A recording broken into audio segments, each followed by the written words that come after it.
嗨，大家好，我是坦皮叔，今天是2025年7月1号。这一期咱们继续聊聊以冲突，聊一聊中东的局势。一觉醒来，又是出大事了。这回这个内塔尼亚胡和特朗普可是遇到大麻烦了。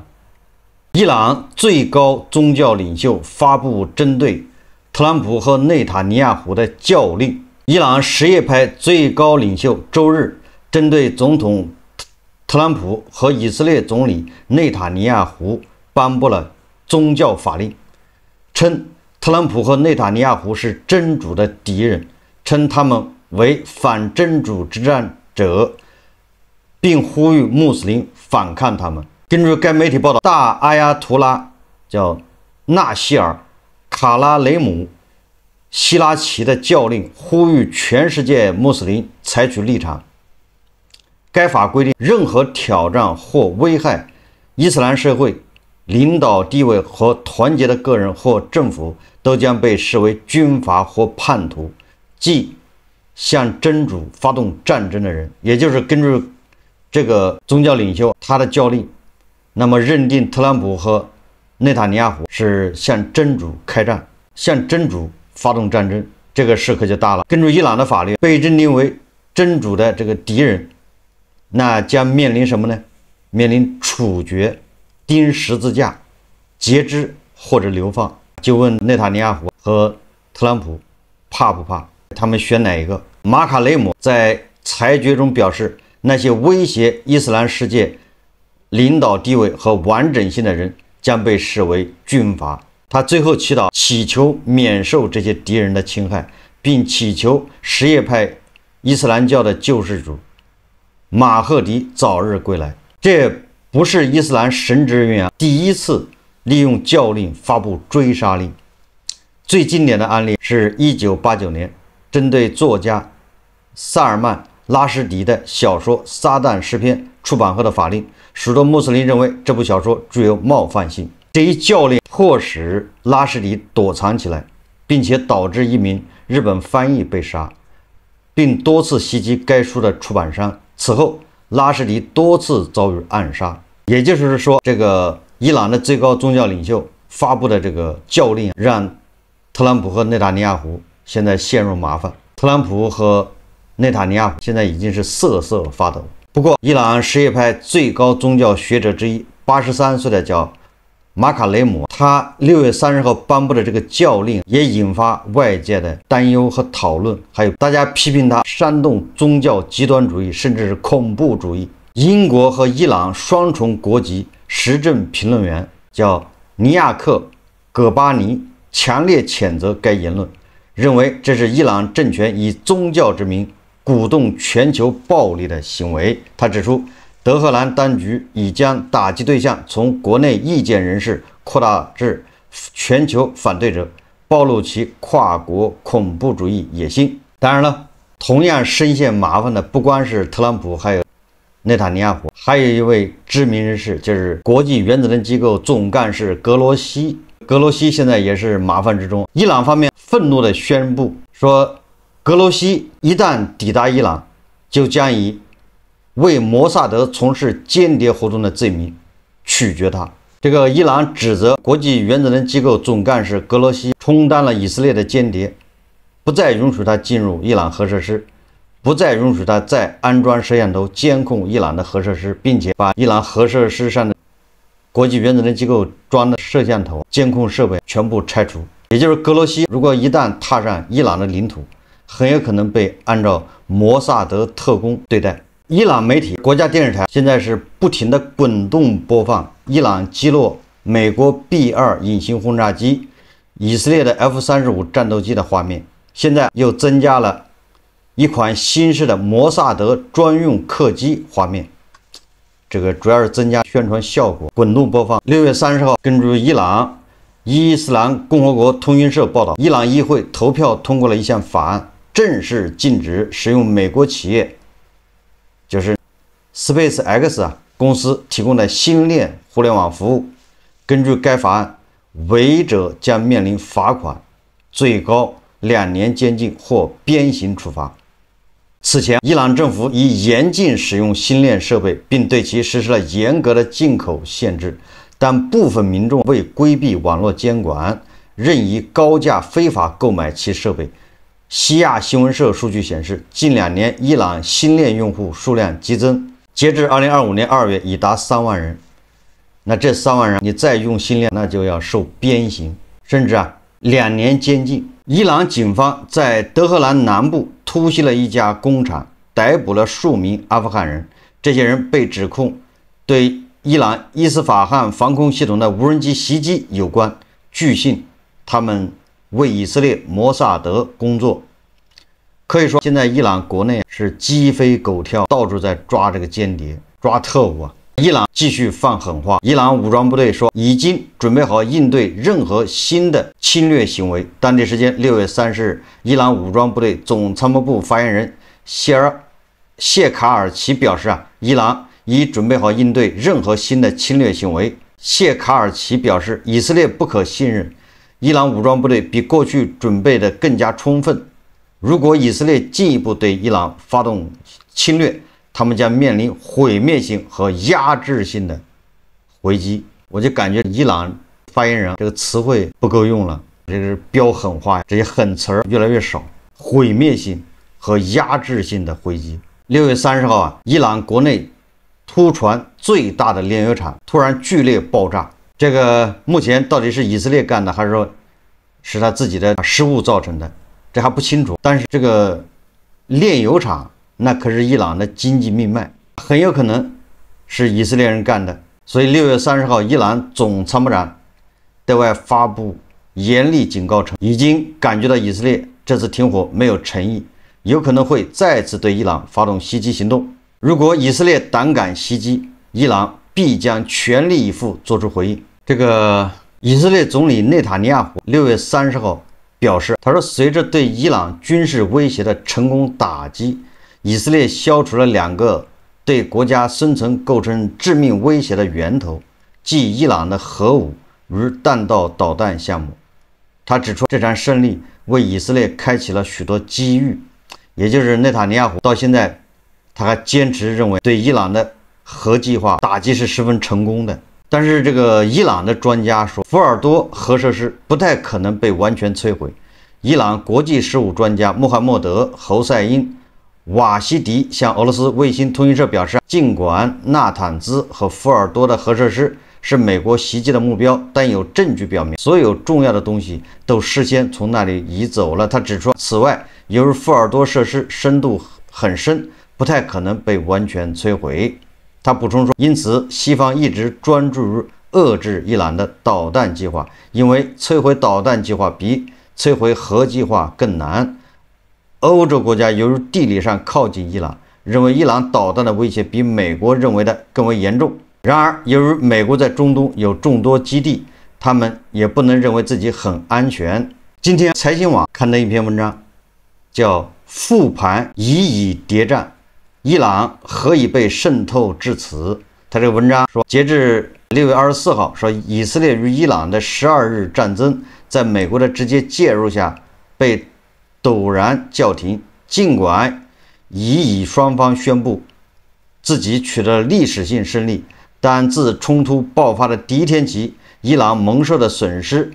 程度就远高于以色列。即使在6月21日美军空袭之前，伊朗的被动地位也已显而易见。那这个是财新网的观点，伊朗人可不这么认为。哈梅内伊认为这个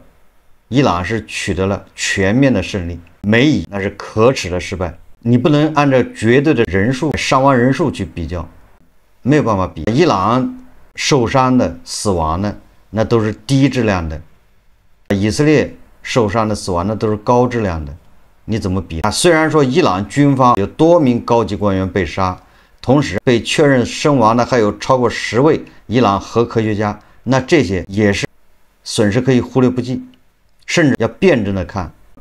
为伊朗伊斯兰革命补充了新鲜的血液，旧的不去新的不来。清华大学国际与地区研究院这个助理研究员在双方冲突之初向财新表示说，伊朗显然被渗透得非常厉害，相当数量的爆炸物是在伊朗本土组装并被引爆，而非空袭所致。多名高层被杀更证实这一点。伊朗所有高层的活动情况、日程安排都被以色列充分掌握。6月25日，以色列军方情报机构摩萨德发布了一份罕见的公开声明，盛赞以色列对伊朗的历史性行动，宣称通过为期12天的空袭战役，长期存在的伊朗威胁已得到显著的遏制，同时赞扬了与以色列国防军的合作以及美国对此次突袭行动的支持。摩萨德局长巴尼亚表示，那些曾经看似遥不可及的目标，如今都已实现。他在摩萨德行动指挥中心说：“我们将继续密切关注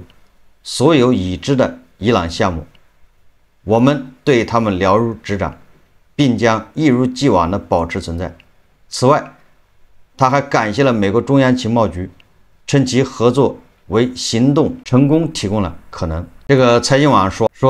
伊朗多名高层第一时间遇刺，尽管伊朗方面没有公布死难者的死亡细节，但各方面信息均指向其中绝大多数人死于以色列的精准打击。截至目前，这些暗杀行动已有部分轮廓通过媒体报道浮出水面。伊朗革命卫队空军指挥层的集体殒命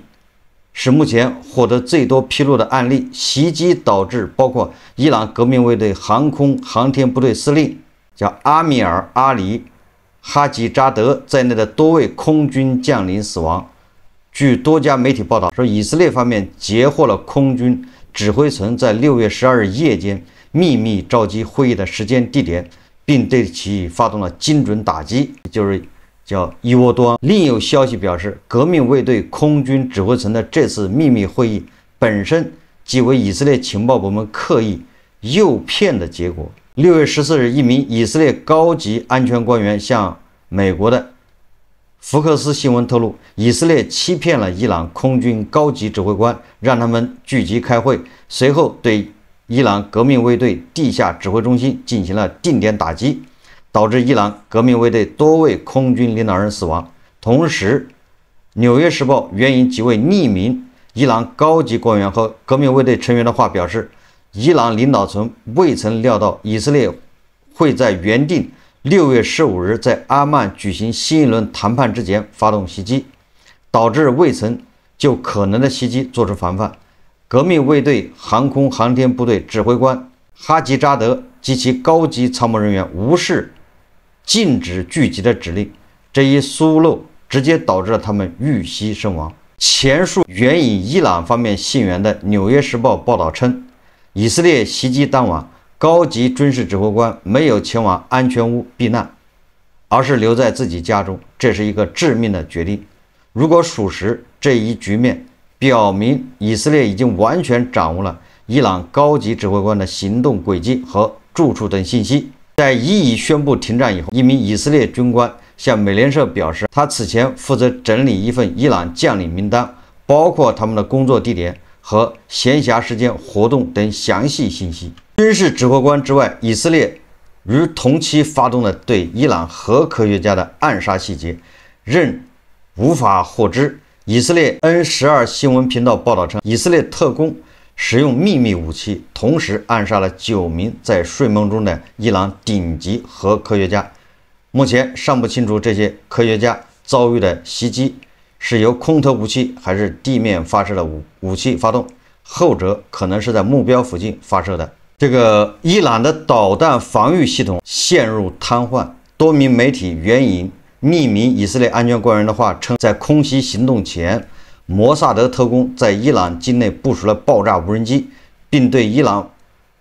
德黑兰附近的导弹防御系统实施精准打击，也就是类似于乌克兰的蛛网行动，为以色列战机清除了障碍。与此同时，《华尔街日报》援引知情人士报道称，这些特工耗时数月，将数百架装载炸药的4旋翼无人机和无人机弹药零部件通过行李箱、卡车和海运集装箱秘密运入伊朗境内。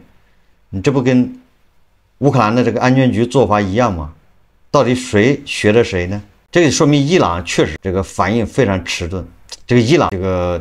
就烂透了。你想啊，乌克兰在俄罗斯搞的蛛网行动，都已经，他是6月1号就已经点爆，网上吵得沸沸扬扬。这伊朗那边居然是麻木，他都没有想到蛛网行动也会降临到伊朗。也就是说，这个伊朗确实就像一个腐朽的大树一样，根已经全部烂掉了。也就是乌克兰人的蛛网行动已经给你伊朗敲响了警钟，伊朗居然没有任何防范。10几天以后，这个以色列的摩萨德故伎重演。这个《华尔街日报》说，这些部件在伊朗境内组装完成，随后被隐藏起来，直到空袭行动信号发出。当战斗机群向德黑兰、纳坦兹等地疾驰时，无人机群被激活部署并攻击导弹基地与防空系统，为以方空军战机扫清道路。评论界分析认为，这一提前部署在第一时间使得伊朗导弹防御系统陷入瘫痪，是以色列迅速建立其军事优势的核心原因。伊朗检察总长叫拉丹部分证实了以色列方面的声称。他在接受国家电视台采访时表示，已发现多辆载有微型无人机和战术无人机的车辆。他补充说，一些叛徒正试图通过放飞微型无人机来干扰国家防空系统。华尔街日报还说，在以色列发动袭击前11天，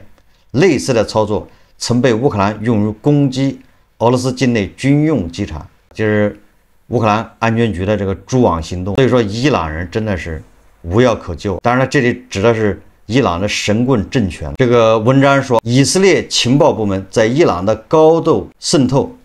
在过去几年已不是秘密。在6月13日全面打击发动之前，伊朗已有多位重要人物在境内遭到暗杀。还有消息指，伊朗敏感档案遭以色列方面窃取，而德黑兰情报部门始终未能就此做出有效反应。不是伊朗人不行，是伊朗那个制度、那个体制决定了伊朗那就是腐败透顶，反应迟钝。2020年11月，伊朗顶级核科学家莫森·法赫里扎德在德黑兰郊外的一条公路上遭暗杀身亡，成为10年内第5位遭到暗杀的伊朗核科学家。这次暗杀为什么与众不同呢？伊斯兰革命卫队的一名高级将领对伊朗媒体表示，现场没有任何袭击者，整个行动全部由远程遥控完成。据称，暗杀行动中使用了计算机化的这个机枪装置，配合 AI 和人脸识别技术，机枪被安装在一辆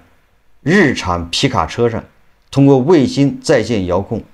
并使用先进的摄像头和 AI 来瞄准目标。而且这一套武器都是在伊朗境内组装成的，没有任何国家、组织和个人宣布对法赫里扎德遇刺一事负责。但伊朗官方经过调查认为，以色列和一个流亡海外的反对派组织合作进行了这次暗杀行动。